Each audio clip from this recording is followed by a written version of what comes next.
go. All right. Good morning, everyone. My name is Ian Coyle. I'm the County Administrator in Livingston County, and you are listening to a presentation of a COVID-19 response update from Livingston County government. We've been putting out daily press releases, sometimes many releases during the day, updating our website, updating our social media, Facebook, Twitter, but sometimes stuff gets lost in the shuffle for you as the residents. So hopefully I'm going to go through a couple things today, a couple core areas, just about 8 topics. Hopefully keep it to about a half an hour and let you know kind of what things are happening in Livingston County as it relates to COVID-19, some updates on testing, and a few other topics that we're going to cover here this morning. So thank you for joining me.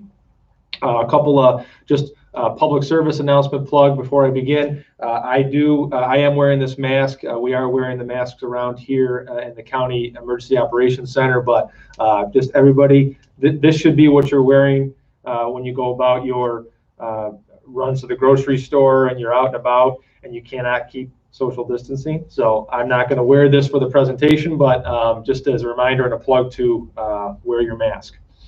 So let me start with the subject of testing. That's a question we get often. How many tests are out there? Who's getting tested? Why are people getting tested? So just want to give you an update on testing. Right now we are working very hard to expand testing in Livingston County.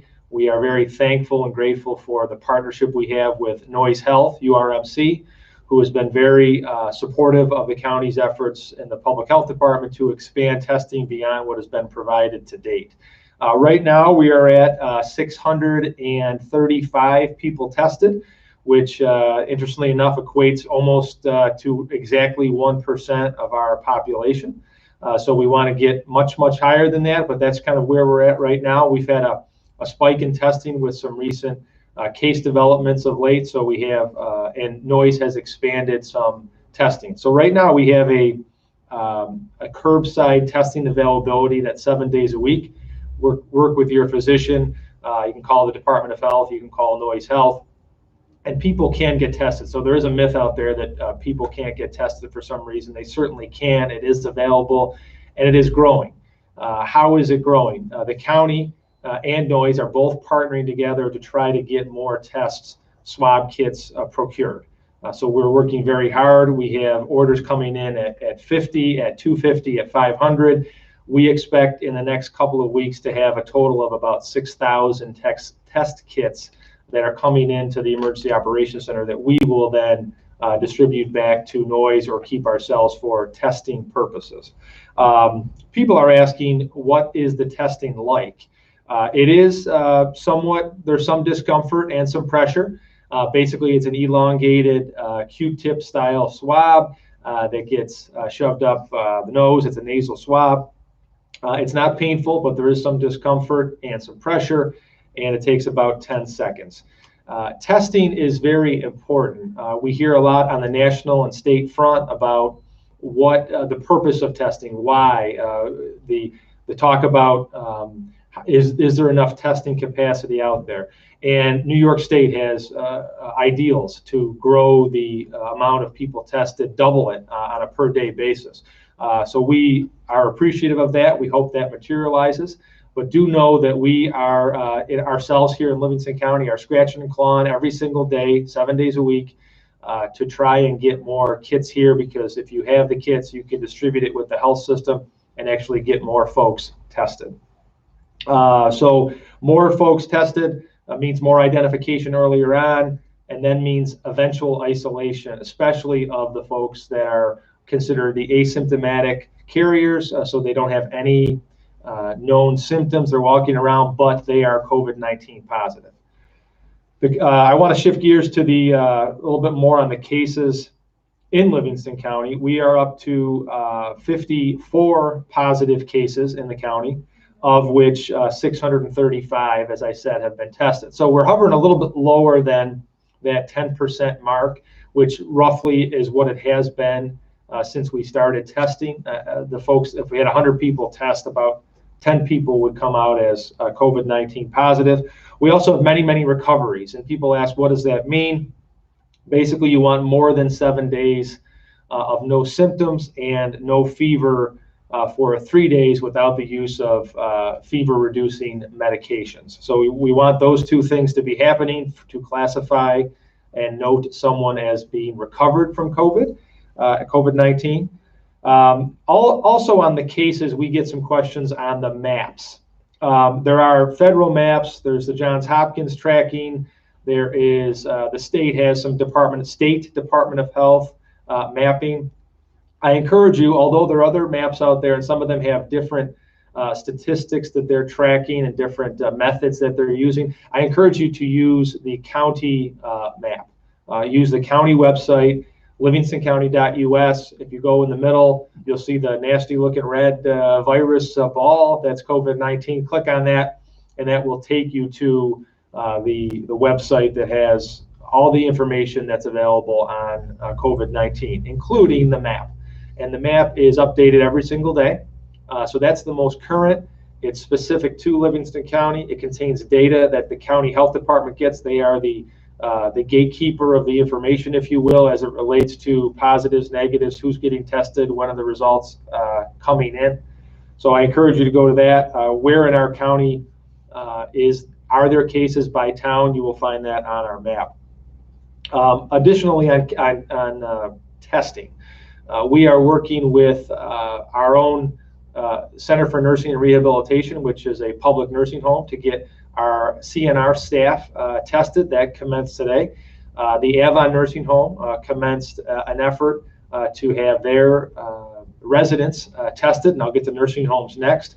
So I think you'll gradually see an expansion of who is going to get tested. I think you'll see a gradual opening up a little bit of through your physician's offices, through our own health connections in the community. You'll see a kind of a broadening of who can get tested as the test kits become more available and more folks ping positive who are asymptomatic. So you want to really get those people offline, in isolation, in quarantine, so then when they develop symptoms or even before, and they actually have a chance to spread the virus to other people, they don't do that.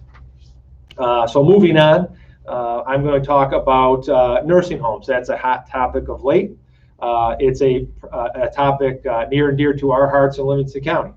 We run a public nursing home. We run a fantastic facility in Mount Morris. We have great staff. We have great residents. We've been in the business for a long time. So we know about nursing homes. We know about nursing home regulations, and we know how difficult and challenging the business can be of being responsible for the care of hundreds of residents, the family members of our own residents, family members that live in the county, who are making us and having us be responsible for the care and for the safety, security, and health of their loved ones. We maintain a public nursing home in Mount Morris. It's 266 beds. There are 2 other nursing homes in Livingston County. One is in Livonia, which is the Canisius Lake Nursing Home that has 48 beds, and there's a 40-bed facility in Avon, and that's called the Avon Nursing Home. So there's 3 nursing homes. So what's the county doing in relation to nursing homes? Why is nursing home care an issue? Well, let's start with the second question. Nationally, it became an issue in the first instance of COVID-19 discovery. That was in the state of Washington. Numerous positive cases, sadly and tragically, numerous deaths at a nursing home facility in the state of Washington. You read now downstate in Brooklyn and the other boroughs in New Jersey. You hear about cases local and near, more closer to us. Monroe County has some cases inside nursing homes, also some deaths. Steuben County in Hornell and in a couple of facilities. Again, same thing, a spread inside a facility. We have one in Livingston County at the Avon Nursing Home that has now, as of this morning, 8 cases related to that nursing home, in addition to a couple of deaths. That concerns us greatly. We have made outreach to the facility. The facility has had contact with the State Department of Health as late as yesterday, and they were going to be testing the residents, so that's a great step forward. That's what the county can do in those situations. We can be the conduit to try to help out and assist the nursing homes in the county, in addition to our own nursing home, acquire PPE. We can also be transparent and share with the public and to the public any information that we feel is in the public realm. And for us, that means we set up a data tracker on the county website that lists the 3 nursing homes and how many positive cases and how many deaths are in each of the nursing homes, including the county's nursing home.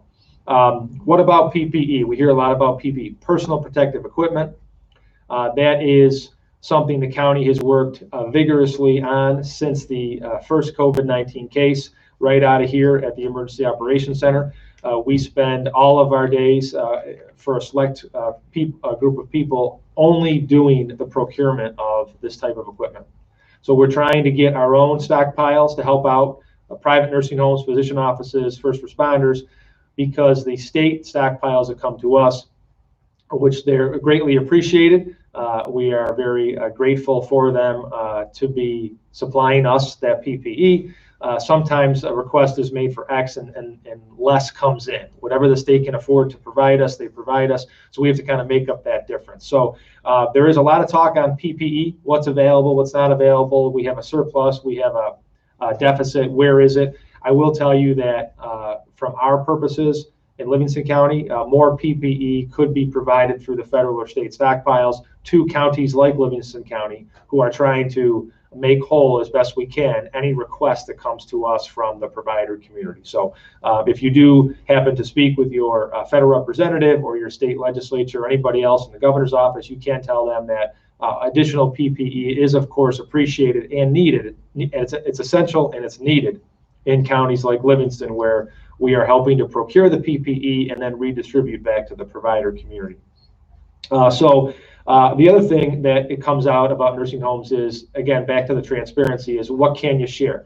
We are not sharing private information. We are not sharing confidential information. We are simply sharing public information that each individual nursing home, ours included, has to submit to the Department of Health. We have to note if we have a positive case. We have to notify family members if we have a positive case or a positive staffer.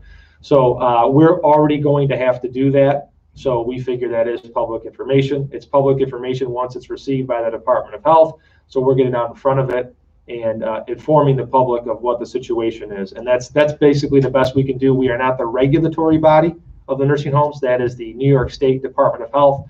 But we're working very closely with them and in concert with them on any form of assistance we can provide on this very, very critical issue. We probably get a half a dozen to 10 calls per day relative to the issue of nursing homes. The governor gets a whole slew of questions after his press conference when he gives his remarks about nursing homes. That is because they are a vulnerable population, medically fragile, and they're in these environments where the spread can spread very quickly if it's not contained and controlled. And even the best nursing homes with the best infection control practices can have cases where this thing spreads, because this virus, as Dr. Fauci talks about all the time, is extremely efficient and effective at its spread. So that is the case, the update on nursing homes. One last thing, just a correction. It's sort of a pet peeve of mine. Governor's doing a very good job informing and updating the public in his presentations. Just one plug here for anybody that's watching that's affiliated with the governor or the state government. There's questions about nursing homes. The answer invariably contains a message that nursing homes are private sector enterprises. They all are not private sector enterprises. There's about 20 public nursing homes. We're very proud to run one. We're very proud of our public nursing home, our public nursing home staff, the administration of our county nursing home. That is a county government function. We're very proud to operate it. We're very proud to run it. And we hope that the messaging gets cleared up that it's not all private nursing homes. Counties run public nursing homes. I want to shift gears. If you're just joining us, my name is Ian Coyle. I'm the county administrator in Livingston County, and we're doing a COVID. I have a crash test dummy in the emergency medical services office over here. I wasn't gonna. There's no we. It's just me. Sean here is very helpful for me as the cameraman behind the scenes. But all you've got today is me. So I apologize if you were expecting somebody else to join me today.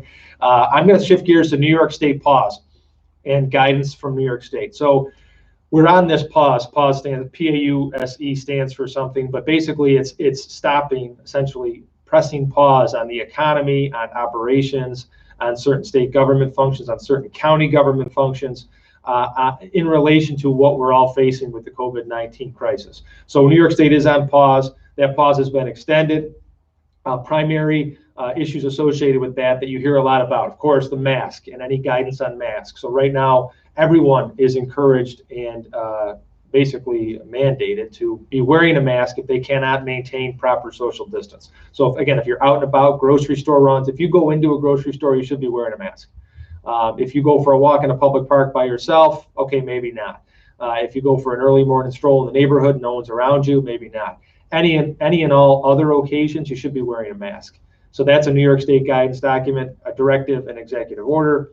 You then have this gathering that is gathered, bad pun, that's gathered a lot of steam in terms of controversy. There's no gatherings of any size whatsoever. That still is part of the mix. That still will be enforced.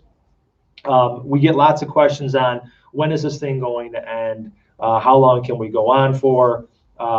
Let me tell you what the guidance is. Let me tell you it's sort of the personal opinion. So the guidance is, just as we closed gradually, we'll be opening up gradually. So that the valve of the economy, if you will be gradually on a percentage basis opened up. So what essential businesses can be sort of greatly more expanded as far as their operations than they are right now when they were reduced? Can we bring people back that were working remotely, for example? Can we classify other businesses as essential gradually, incrementally, that are not right now on April 23rd classified as essential? That can be done.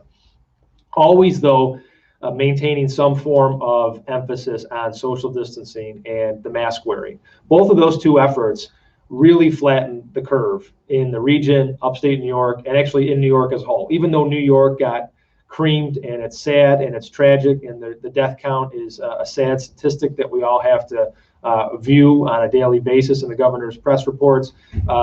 Despite all of that, we have done a great job as a community, and Livingston County residents especially, in doing their part to try to flatten the curve by following these directives and orders. I know it's painful. I know it stinks to have to be inside and to not socialize and not gather and not be with friends and family for now with this as an extended period of time. I understand that. I empathize with you. I feel it too. But it is working, and it's for the betterment and the best elements of public health that we need to do that. The Finger Lakes region will open up as a region. So the latest plan has been the regions of the states, New York, Connecticut, Massachusetts, Pennsylvania, New Jersey, all together working in concert with their rules and regulations. The state takes that to the granular level and also is talking about regions opening up kind of together. Our region would be the Finger Lakes region. Bob Duffy, former lieutenant governor, former mayor Rochester, presently the president of the Chamber of Commerce in Rochester, is going to be the lead overseeing that. So that will be sort of the next step. We don't know when exactly that will commence, but I would expect shortly after the 15th of March to have some graduated incremental advancements on the opening up of this economy, this region. I will say one last thing on the New York State pause and guidance. We get a lot of questions. We are caught in the middle. We're not passing the buck. If anybody knows me, I'm not someone that's going to pass the buck. But in this case, we do struggle, and it is a challenge with respect to the guidance and the directives that come out of Albany, and the enforcement, the clarity, the definition, the help or assistance with respect to the guidance. We are kind of caught in that middle. We want to be the educator to the public. We want to be the person that informs and helps out and assists, but stuff does happen to change. I mean, the golf courses went from open to close to open to close to open.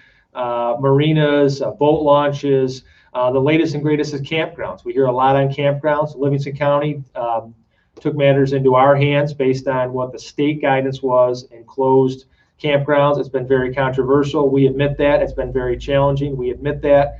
But that is the guidance that we're working under. If the state is more definitive and clear and unambiguous in future directives on campgrounds, we will then take appropriate responsive action to that. But until such time, it's what we have to deal with. So please bear with us.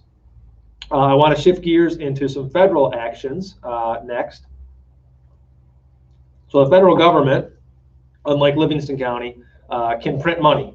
So the federal government is infusing a lot of money into the economy, into small business, into unemployment, into hospitals, into eventually, we're not going to wood, state government and local government. When I say that, I primarily mean county governments.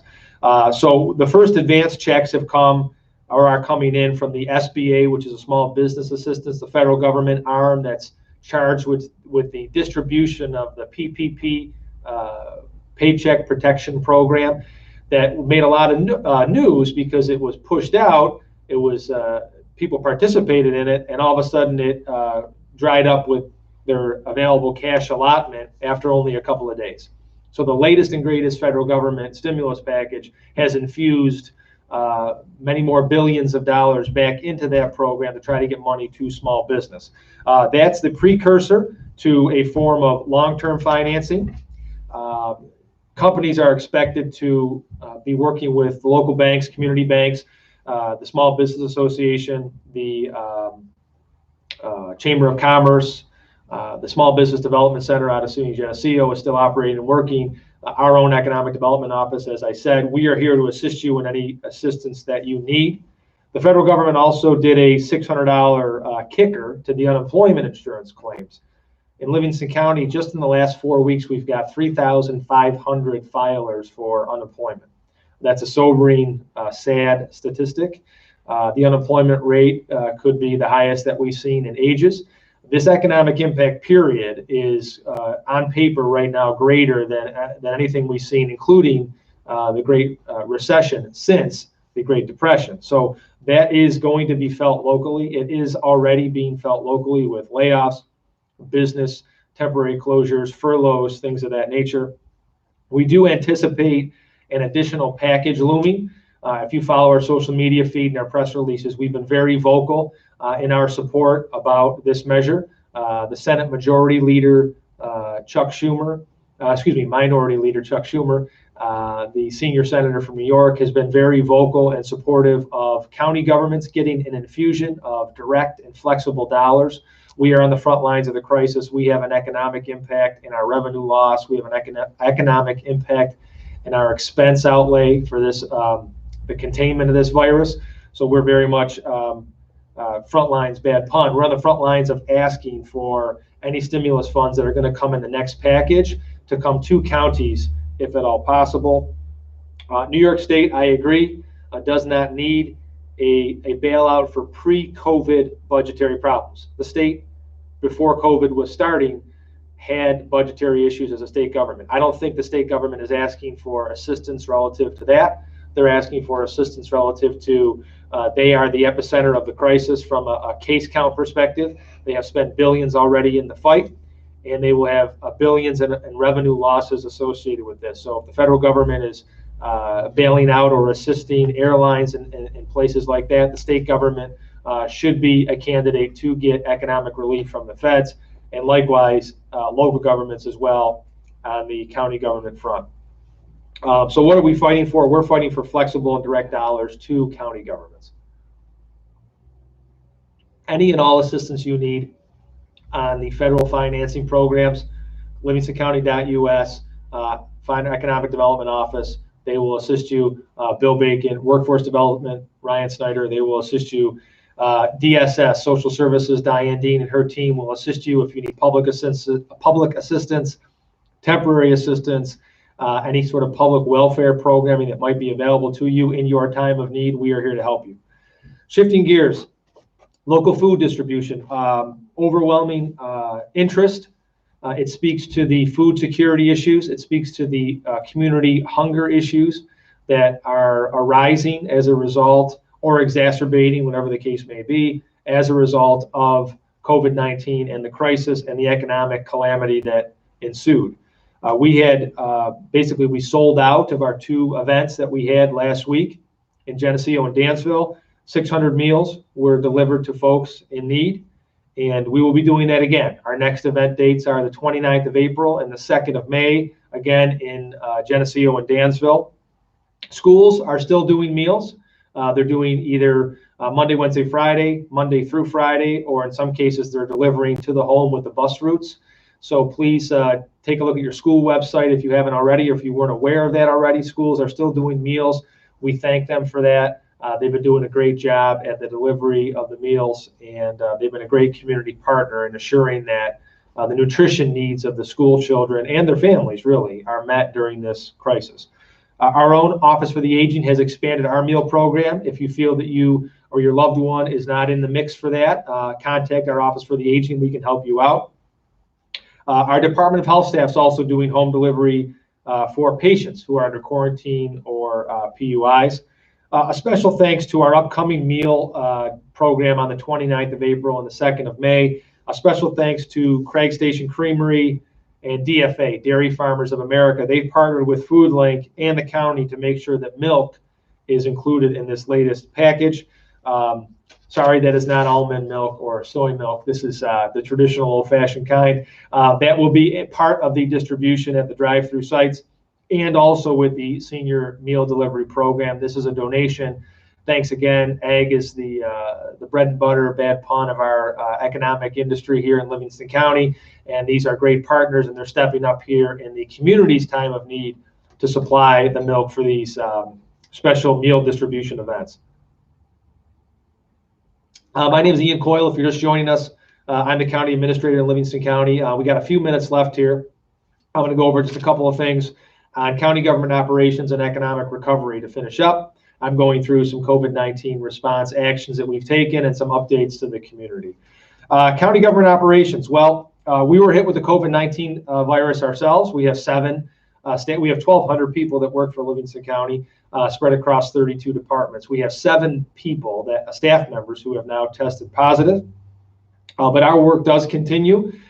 We appreciate greatly the essential workforce. We appreciate all of our workforce, and the essential workforce in particular who has stepped up in this time of need. The Sheriff's Office, the Department of Health, Mental Health, DSS, first responders, emergency medical services, CNR, and then addition to a whole slew of other people that work for the county. I'm not going to be able to name them all or all the departments. You know who you are. I'm very grateful for your work. The community is very grateful for your work. In addition, the people that don't work for the county who are out there every single day serving you as residents of the county in your time of need. Grocery store workers, deliveries, mail, parcel carriers, all of those people that are kind of keeping the economic engine humming for you, keeping essential meals available, the restaurants that are supplying takeout, all of those people are helping out their own fellow citizens, fellow residents in this Livingston County community. So really respect and appreciate all you're doing. County government operations do continue. So we have skeleton crews at different shops. We realize that has an impact on service at times. So sometimes the service you might expect more immediate is taking a little bit of time. We apologize for that, but that's just the nature of the beast right now of what we're dealing with. But all of the service provision that you normally would expect generally is there. So look up our website, find numbers, find email addresses, because we are basically remote, non-physical work environments right now. So please look up all those addresses and emails and phone numbers. We're there to help you out still in your time of crisis. Example, mental health. There is some physical capabilities, but they've moved to telehealth.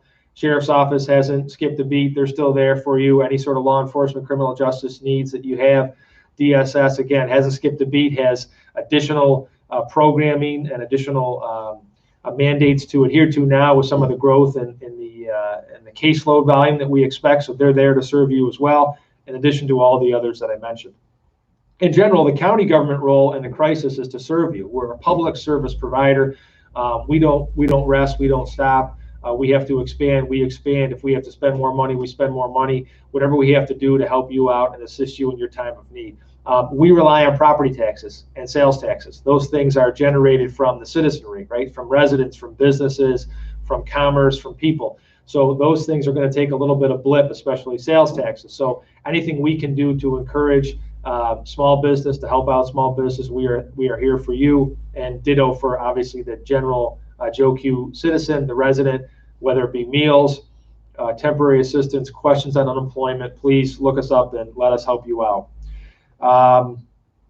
Let me think, let me shift gears here. Reminder, our Our county website's livingstoncounty.us. Social media, Facebook, Twitter, is all Livingston County. You can look us up. You can find out information. All our present updates are on there. So the most up-to-date information is on that website. Economic recovery. Let me talk about that. Sales tax will take a hit. We take in, our largest revenue center is sales tax. We take in about $34 million in sales tax. That will take a hit. Estimates on an annual basis are 10%, so we're talking $3.5 million. We've seen estimates that are north of $4 million. Some of our largest revenue center pieces: car sales, bars and restaurants, sale of gasoline, and then kind of general retail. So those areas that are the top sub areas of all of sales tax are going to take a hit, and we need to know that, and we need to kind of then figure out, and from my budget officer hat, what we're going to do to respond to that crisis, and we're working on that right now. But believe me, there will be an economic hit. We'll experience it. But like I said, from the moment someone asked me, well, what are you going to do about the sales tax impact? I'll figure it out. We have the power to tax. We have resources. We have revenues. We have reserves. We can make cuts. We can do curtailments of expenses, all the way up to drastic measures of layoffs and furloughs that we don't want to get to. We have all that at our disposal. What a business doesn't have, that's my real belief as far as where we should be focusing our needs. The business, so that's the livelihood of the county. That's our downtowns, our mom and pop businesses, even the bigger businesses that employ lots and lots of people. Those are people that work for us who are now in that mix of 3,500 people just in the last 4 weeks who have filed for unemployment. So the shift should be on what's the county going to do? We'll figure it out. The shift should be on what you can do to help out small business, what we can do to help out small business and commerce and economic activity in the county. So continue to support them.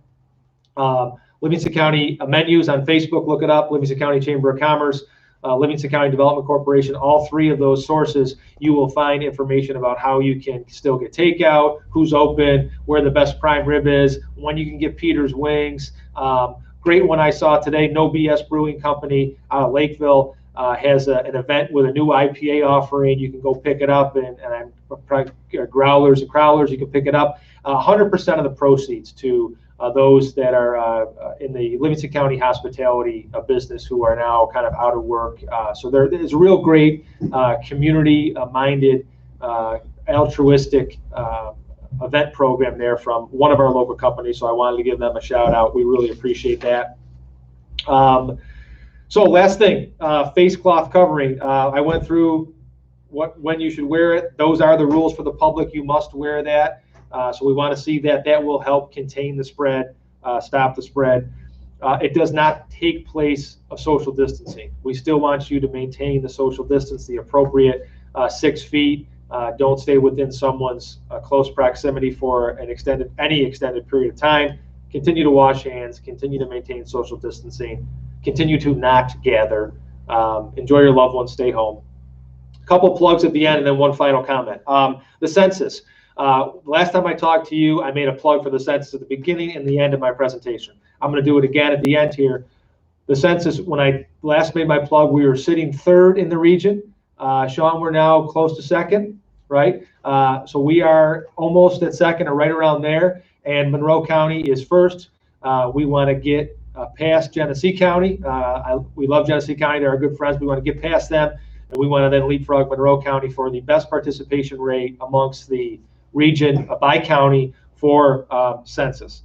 County resource lines are open. Look them up on the county website, livingstoncounty.us. Middle is COVID. You go to 2 pages, resources and news. News is every news release we ever issued since the start of COVID, and multiple ones per day. And then the other side is resources from mental health, physical health, psychological wellness, public health, CDC, State Department of Health. So please look at that. YouTube, and again, we're doing everything that we can to promote and encourage the public to find these information resources, share them with other people. I want to leave you with a last quote, I guess, or a statement. I think it's very important to share for those that are listening. Folks are asking about how this is unsettling and how this new normal is such a challenge from a mental perspective, a physical perspective, everything. And somebody asked the question that the uncertainty of how long the pandemic and the social distancing and quarantine will go on and last is a big part of what's so unsettling. it's hard to imagine weeks or months of this. And the great person that responded back, which is Jack Cornfield, people that might know him, responded, and he said, you can either spend your time worrying, which we all know doesn't actually help, or you can say, I don't know how long it will be, but let me do the most magnificent work I can do. Let me hone my skills. Let me be there for my wife, children, husband, loved ones, mother and father, and let me live in this life fully. That's what one day at a time is. We keep saying one day at a time, incremental. It's important to know that all that kind of mental rumination that all of us have, it all boils down to, let's get through this one day at a time together. How can you help? How can you be a resource? How can you kind of be a light for someone that's dark right now? I encourage all of you to call your loved ones, take 5 minutes, call 5 people, maintain your social distancing, wear your mask, and thank you again for joining us, me, Livingston County, and giving you an update on COVID-19. Stay healthy, stay strong, and stay positive. Thank you.